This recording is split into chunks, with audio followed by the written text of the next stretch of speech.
Good morning, students. Welcome to English Kumar Bharti class once again. Children, before I start with today's lecture, let us revise a bit that what did we see in part 1 of the story, that is the fall of Troy. So, quick revision, children. We saw yesterday that there was a lady named Helen who was the wife of Greek king Menelaus.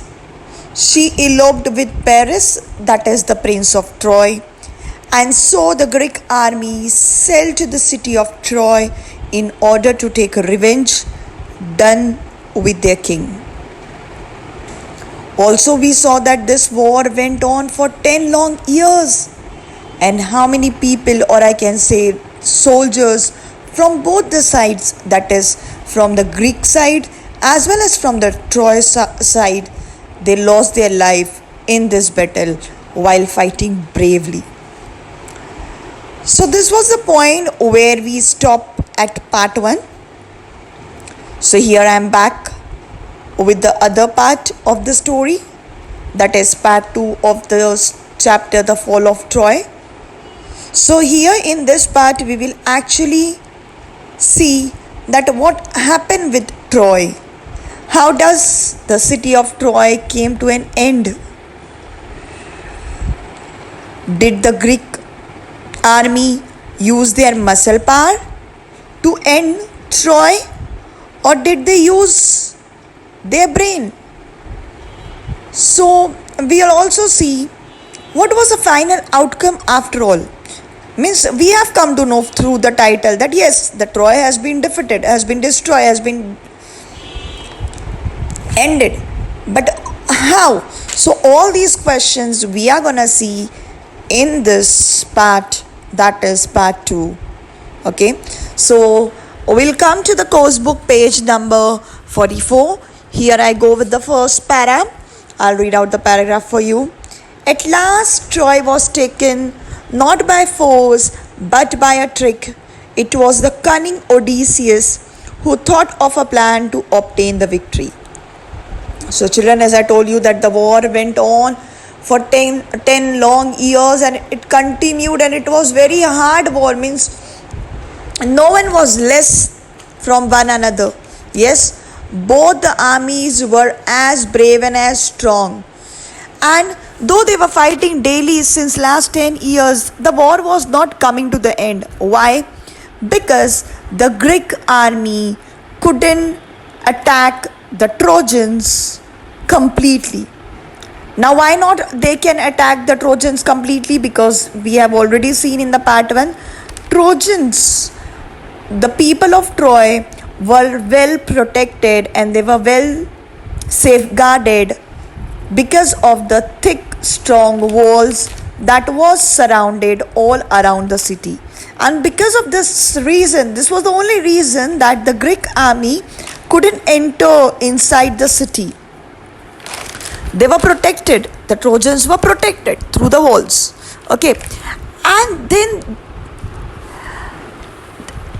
there came a time when this cunning Greek leader, I can say, that is Odysseus.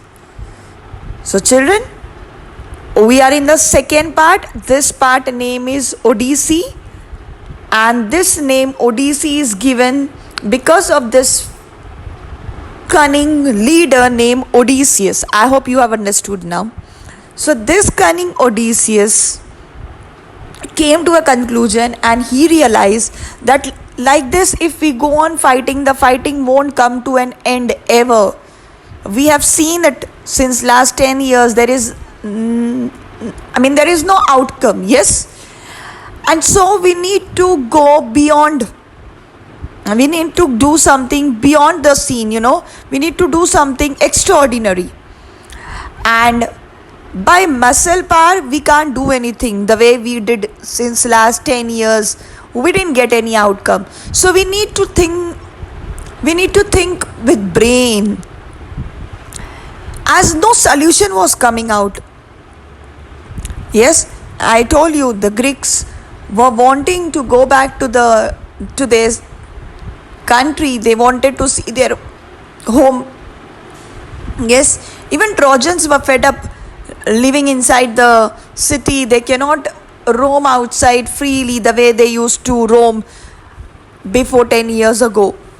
So both the armies were frustrated, and Odysseus, or I can say the Greek army, was more frustrated, because on the one side they cannot see or they cannot go back to the city. On the other side, they have been insulted because their queen has been taken away. So how could they bear all this insult? And in order to take the revenge, this cunning Odysseus came ahead with the plan. He used his brain, and he came with a very wise and cunning plan to obtain the victory. He was like, by hook or crook, we need to gain victory. We can't give up like this. It's not an easy thing to leave our queen and go and to bear an insult on our king's behalf. And so let's see in the next para that what did this cunning Odysseus do, because of whom this part is named as Odyssey. Let us build a great wooden horse, he said, big enough to hold men inside it, and let some of our best fighters hide inside the horse. Then let us burn our tents and pretend to sail away in our ships. But instead of sailing away, we will return in the night when the Trojans are asleep. We will attack the city and burn and kill. So, with what cunning advice did Odysseus come to the King Menelaus' children? Odysseus came forward with a cunning advice, and he spoke to the King Menelaus that let us make one very, very big, very huge wooden horse. Now, what was the purpose of making this horse? They wanted to make a horse so big that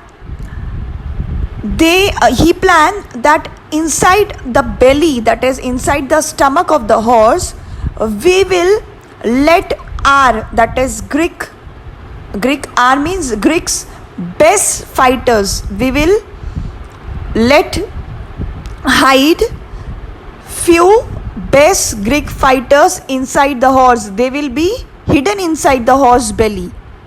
Okay, and what will happen? What was the other side of the plan?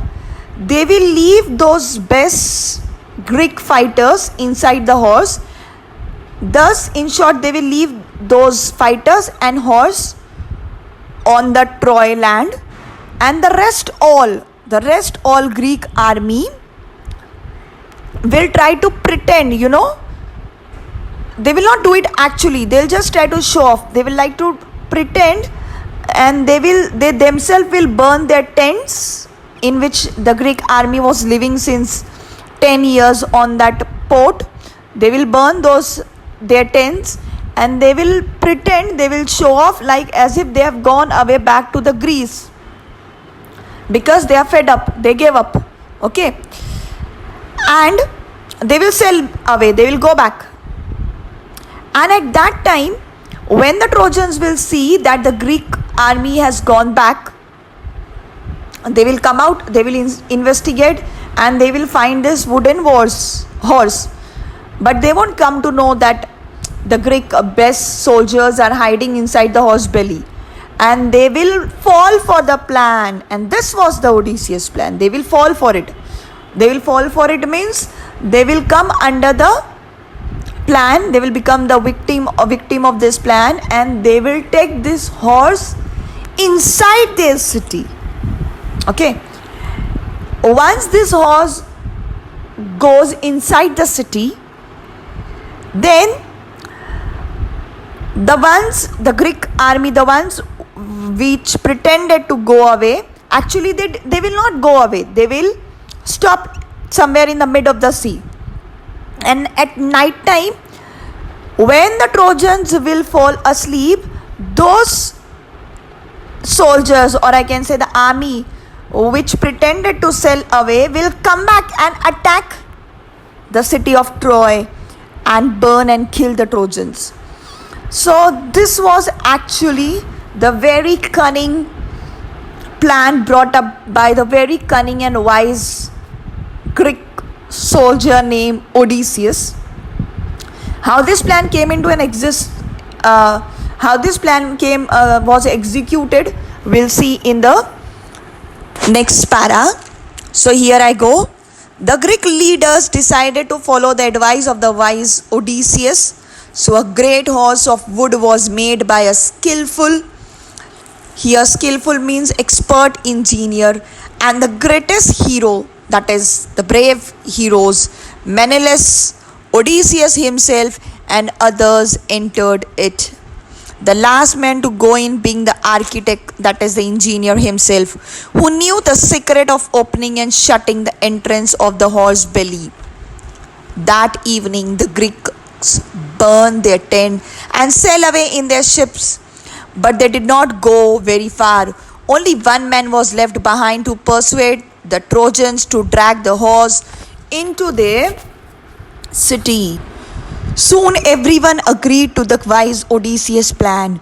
All the Greek leaders decided to follow the advice of the cunning Odysseus, of the wise Odysseus, and soon the work of making the big, huge wooden horse was started by an expert engineer.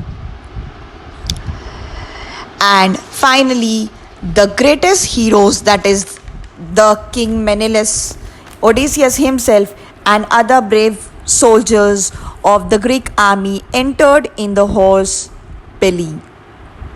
The last man to go in the horse was the architect himself, means that same person who has made the horse, because he is the only person who knew how to enter the horse, or I can say how to open the horse belly's door or how to shut it. So he was also took along. Okay. And what did they do? The other Greek soldiers they started pulling the horse, and they brought the horse outside the Troy city gate. They left the horse there. Okay. Now my dear children, the horse was so big that it was not possible to take the horse inside the city through their gates. Means it might require, I mean, there was a need for the holes has to be made in the wall. The hole has to be made, so that, or I can say in short, the wall has to be broken to take the horse inside the city. Okay. And then what did they do? They started working on their plan. They burned their own tents themselves and pretended, means behave, that they are leaving the city of Troy. Soon they deserted, means they emptied the seashore, the place where they were leaving the land, and they sailed away in their ship. Okay. And they pretended, means they were ready to cheat the Trojans. But they did not go very far. They just went little far away. Only till that far that the Trojans cannot see them. And there they were hiding. They lowered their mast, the ship mast, and they were hiding, waiting for some sort of signal to get from the people, or I can say from the soldiers who are hiding inside the belly of the horse. So these people who are inside the belly of the horse were about to give some signal to the other members of, or I can say the other soldiers of the army who are hiding in the ship. Somehow they will give the signal to them, and then these people who are hiding in the ocean will come back and attack the city of Troy. So like this, the cunning Odysseus plan came into existence, and everything was ready to cheat the Trojans. Let us see what happened next. Next day, the Trojans woke up expecting to go out and fight as they had done for the past 10 years.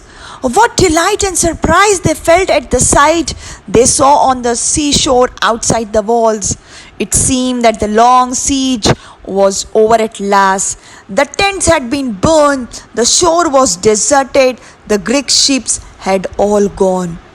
And what happened next day, my dear children? The next day, as every day, as daily, they used to get up and one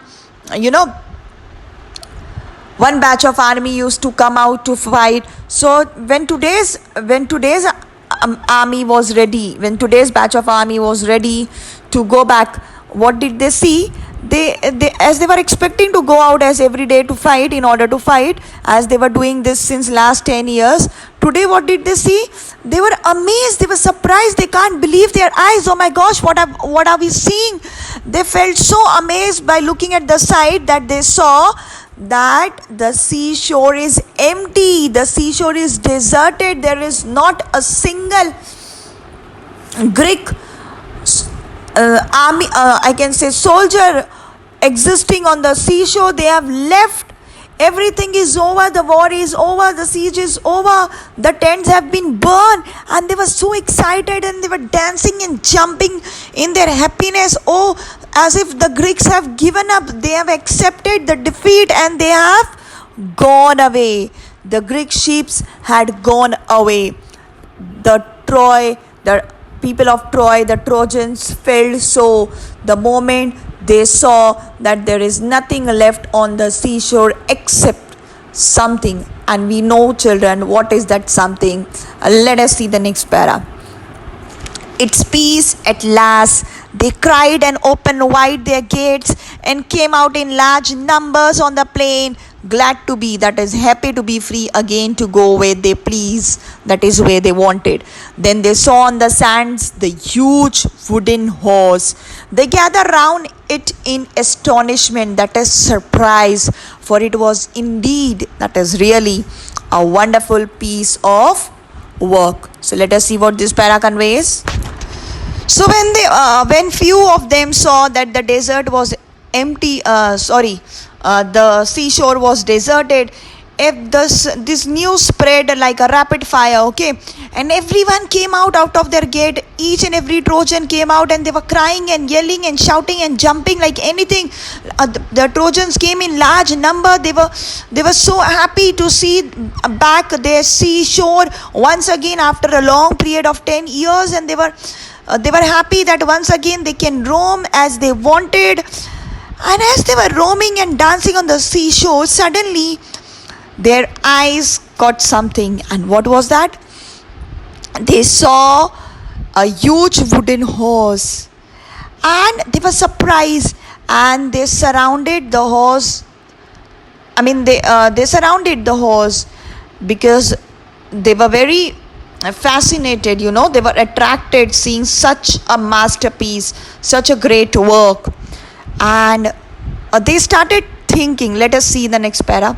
As they were wondering how the horse had been built and why it had been left behind, they found a Greek with his hand tied together lying under it.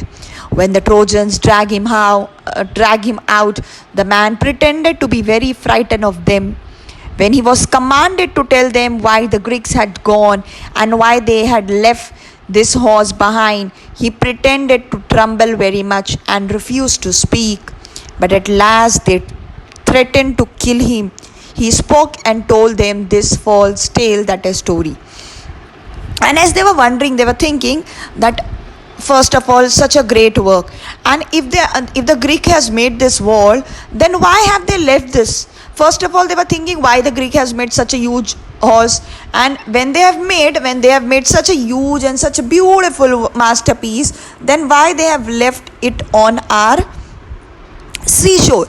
This question was continuously going on them, and they started roaming around on that place. Suddenly their eyes catch something, and what did they see? They saw one Greek soldier whose name was Simon. Okay, my dear children, whose name was Simon. His hands were tied below the horse, and the Trojans found this Greek soldier. He was the only soldier left behind. Rest all have gone away. They have sailed back in the ship. Okay, we have seen that. And the Trojans pulled that Simon, that Greek soldier, out and started asking question. And this man pretended, he behaved, he enacted as if I'm very frightened. Now, do you think so? This man, why the Greek will do injustice with this man, though he was their army member? So they did not do any injustice. This was all their plan. He was deliberately left. Purposely they left, because who will misguide them then?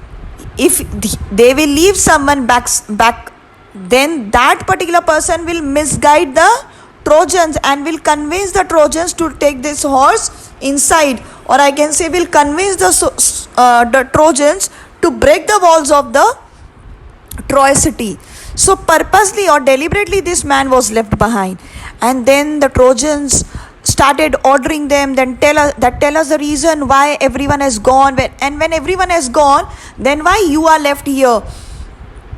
And this person Simon, first, of course, when if he'll say directly everything, then they will doubt, they will get suspicious. So first he enacted, I'll not tell you anything, I'm very afraid of you, and though I'm left behind, but you are my enemies after all, so I'll not tell you anything. He refused to speak.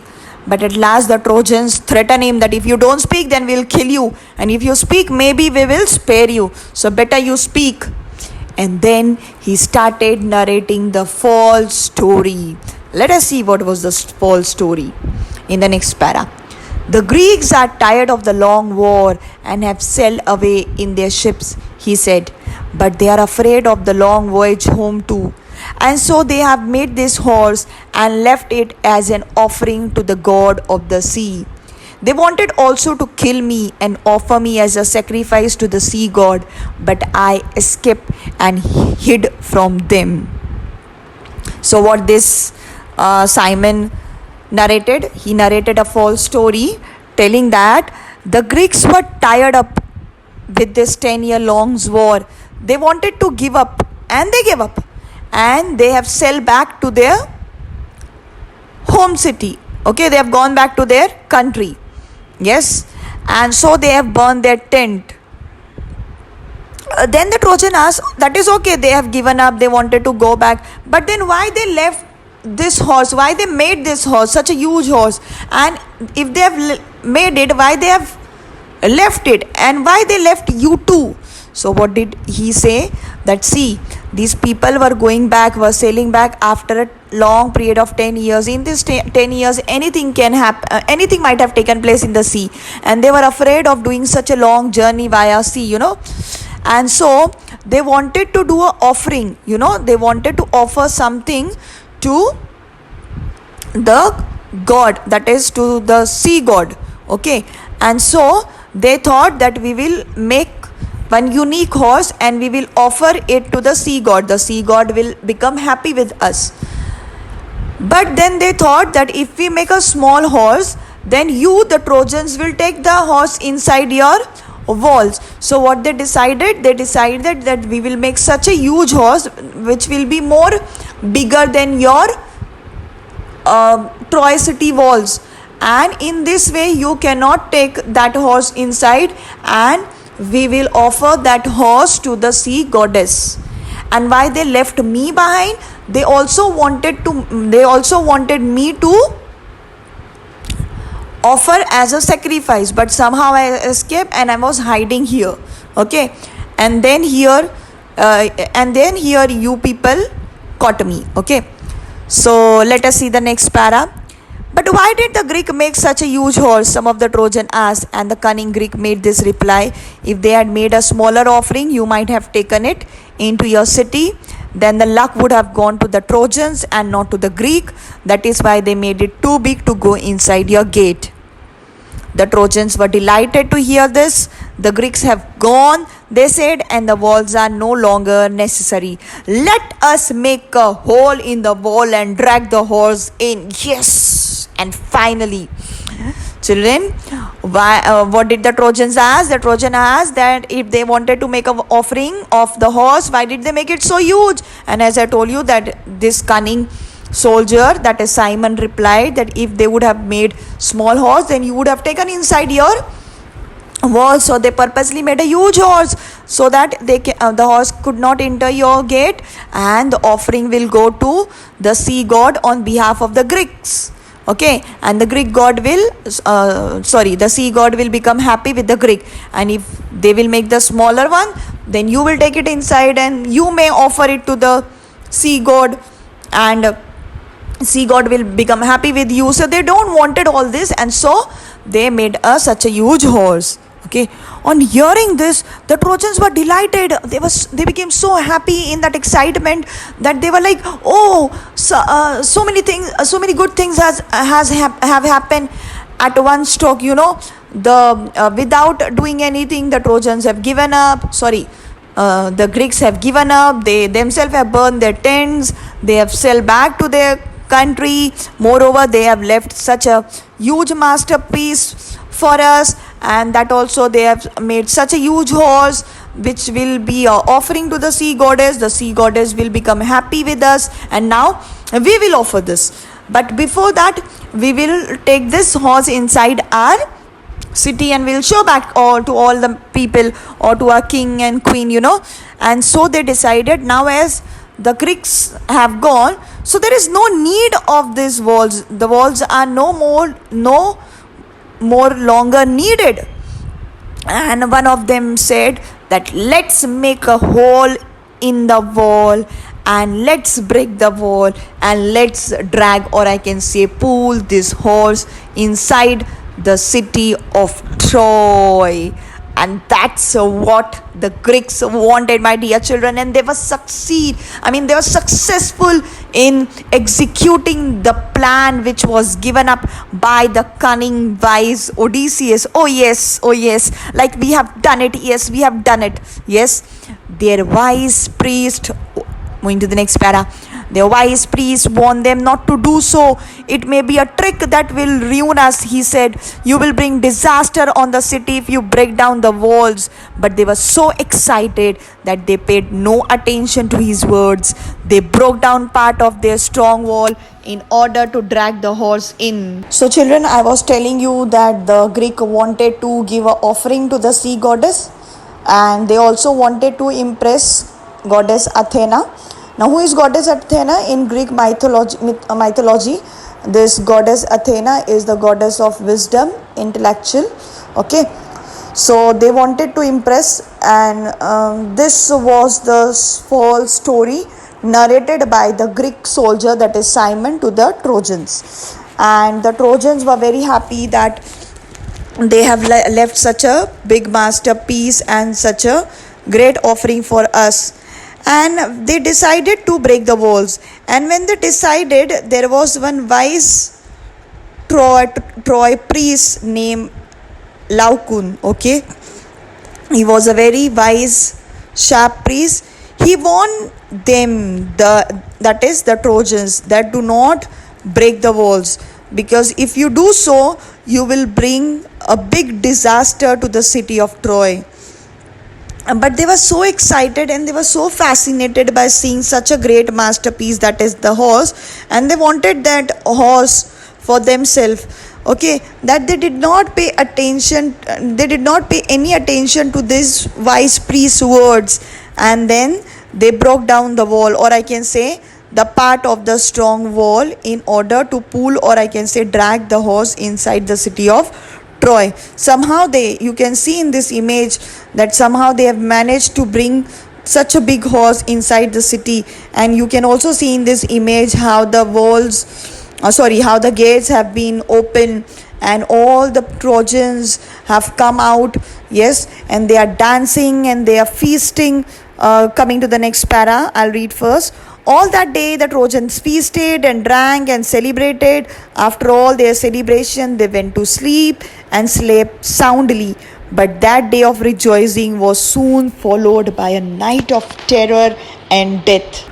So throughout the day, the Trojans feasted, means they had celebration, they had party, and they drank the wine, and they celebrated like anyhow, because after all, they're enjoying all this after a tenure of 10 years.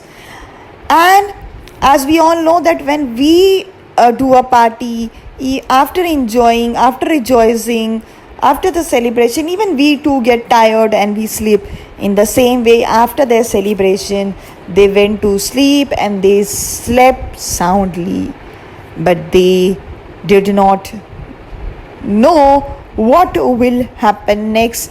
In the mid of the night, the night was full of terror and death and was waiting for the Trojans. So let's see what happened on that particular night.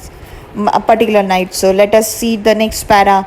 The Greek ships had not sailed far. As soon as they were hidden by an island, they had lowered their sails and dropped anchor and waited for the night. In the darkness, the fleet sailed back, and the leading ship, which was the Agamemnon, bore a red light high on its mast. The Greek, who was watching for the return of the fleet, crept to the wooden horse and gave the signal. The side of the horse opened. The Greek climbed out and opened the gates. The whole Greek army entered the sleeping city of Troy. Immediately, the Greeks set fire to the houses and the towers and the palaces and began to burn and kill. So, children, I have told you in the previous paragraphs that the soldier friends who went back, or I can say who pretended to go back to the Greek, they sailed in their ship, but they did not actually go back to the country, to their hometown. They were hiding in the mid of the sea, and there they were hiding by an island, and there they lowered their mast and dropped anchor and were waiting for the signals to be received from their soldier mates who are inside the horse inside the Troy city. And in this fleet of ship, which was the leading ship? The leading ship was of a person named Agamemnon. Agamemnon was the Menelaus brother. He was Menelaus' brother. So his ship was the leading ship, and they were waiting to get the signal from their soldier friends. And here inside the city, when all the Trojans went back to sound sleep, the Greek soldiers who were hiding inside the belly of the horse, they opened the gate. Open the door of the horse, and they climbed down. And then somehow they managed to give the signal to the soldier friends who are waiting in the sea, and soon they too came back. They returned back, they sailed back, okay, and they were waiting for the gates to be open. And the ones who were hiding inside the horse, they got down. You can see in this picture, they got down, okay, they are getting down, and they opened the gates of the Troy city in order to take their soldier friends who have returned back from the cell, okay. And then they entered, and now there was not a turning, looking back. For Greek, it was not a looking back, then they just wreaked havoc. Now you can see, children, wreak havoc means, the meaning of this phrase means to create a mess. And there was not a back off point for the Greek, and now they have declared a war against the Trojans. They burned the entire city of Troy. They set fire. Soon the houses, the towers, the places, everything started to burn. In this picture you can see how sad image this is. Such a great and a prosperous and a strong city has come to an end. You can see the image of how the Troy has come to an end. Yes, we'll move to the next para. Troy was filled with the sight of leaping flames and the sound of shouting and the noise of weapons and the cries of weeping women. The sleeping Trojans sprang out of their beds, but they were taken by surprise. Their enemies were right inside their walls, and many of the Trojans were killed before they could put on their armor. Armor means that protective shield, my dear children, and siege their weapons. So you can see in the image, soon the Troy was filled with the sight of leaping flames. You can see how the flame is leaping, and there the entire city was full of sound of shouting and yelling and crying and the noises of weapon. The children, the women were crying and in pain. And it was not like that the Trojans did not try their best. They even tried to face, but now it was too late. The enemies were right in front of their doorstep. There was a time that 10 long years when the Greeks could not do anything to the city or to the people of Troy, but just in one night, because of that wise Odysseus, on whom this part is named as Odyssey, and because of his cunning advice, the whole scenario has been changed, and the enemies are right in front of their doorstep. And before the Trojans could react, many Trojans were killed, and the Greeks even sieged the Trojans soldiers' weapons. Here, siege means to take away. They have taken away their weapons when they were sleeping, when already they were sleeping. So Trojans could not react so instantly, okay? And the entire city of the Troy was brightened with the flaming light. It was lit up by the night sky. So let's see the last para. A bright light lit up the night sky as palaces and houses, temples and towers went up in flames. The Trojans fought as well as they could, but it was all in vain. Old King Priam was killed with all his brave sons. Hector's wife and his old mother and sister were carried off as slaves by the conqueror. Their fate was in contrast to Helen's when King Menelaus rushed through the city, looking for her and found her in her palace. She hung her head in shame and sorrow as she faced her former husband. Her voice was choked with emotion and she could not speak, but Menelaus forgave her and she went back with him, for it was only Aphrodite who had turned her heart away from her home and her husband and her child. So Troy was lit up by the bright sky at night, and the entire city of Troy was lit up with that leaping flames. Houses and temples and everything was in flame. You can see such a sad scenario, and even you can see in the image the horse still standing there. Yes, the Trojans fought well as they could, but as it was too late for them, as I told you in the previous paragraph, that all their efforts were useless, were in vain. And because of this, what was the consequence? The old king of the Troy, that is King Priam, was killed along with all his brave sons, and even the wives were taken away by the Greek. Yes, who are those wives? The wives of the king, or I can say the wife of the king, the wives of the princes, all were taken away, making them as a slave. Yes, and this was the suffering which they had to face by the Greeks. So I was telling you, all the all the wives of the Greek king and princes were taken away as a slave by the Greece.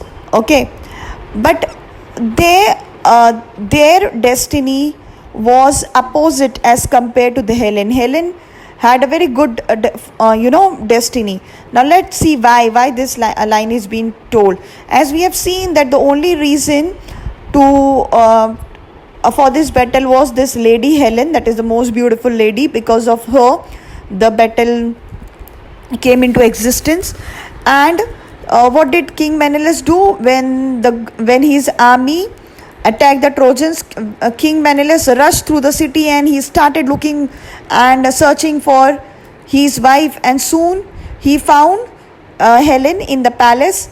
There, after 10 long years, the wife and husband are facing each other.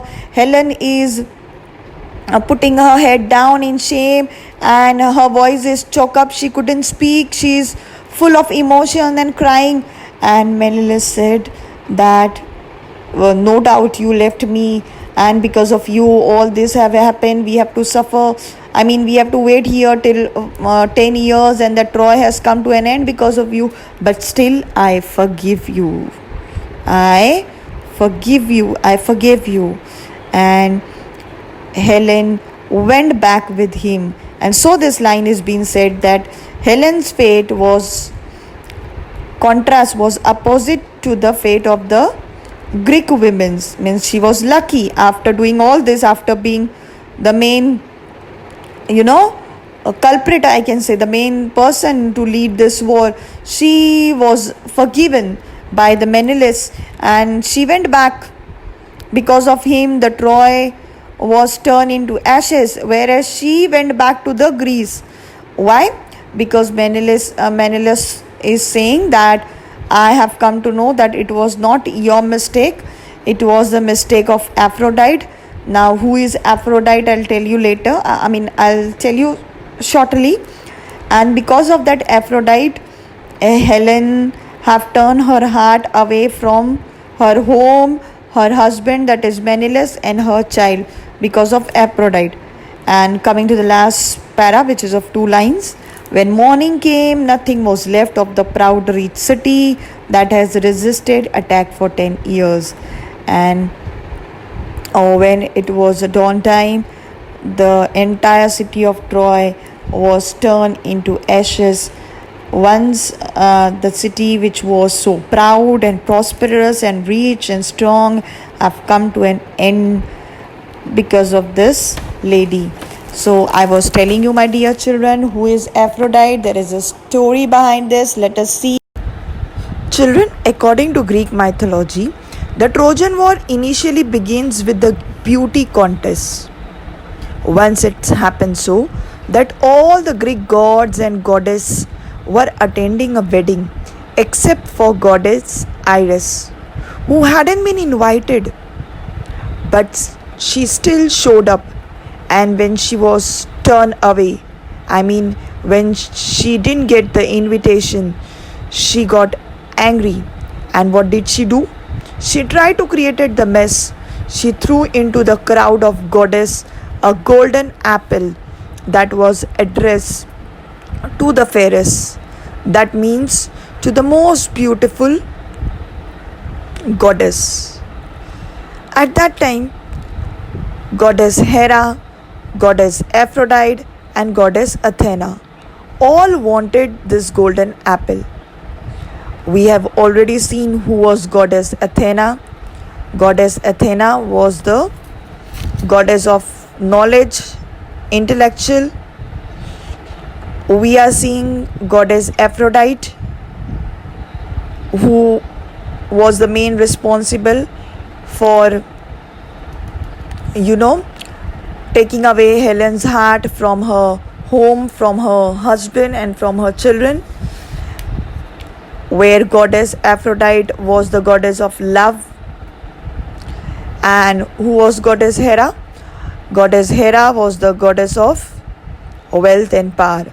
So all these 3 goddesses wanted this golden apple, where this was not only a golden apple for them, it also had a tagline that whoever will get this apple will be the most beautiful goddess among all.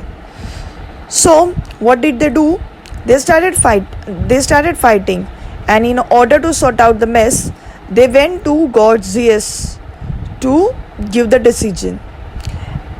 They asked god Zeus to mediate, but instead of giving the decision, god Zeus gave this task to someone else. That is, he delegated this task to Prince Paris of Troy, and told his messenger, he called his messenger and told his messenger that take these 3 goddesses to Prince Paris.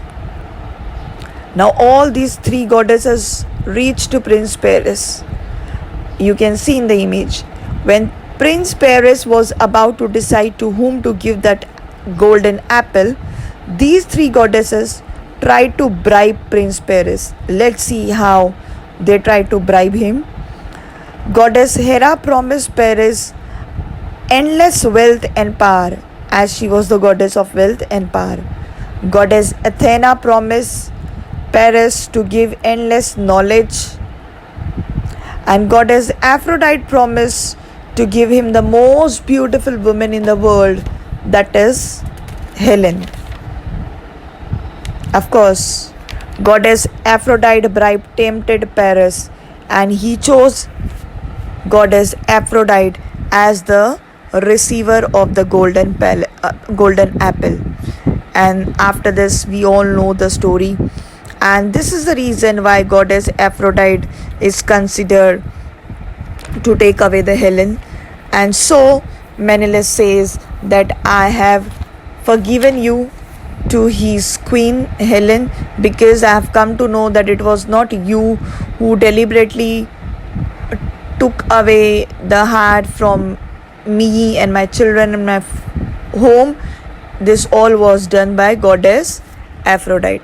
So this was the story, my dear children, and this was the lesson. I hope you have understood by now. So that's it for the day. Thank you.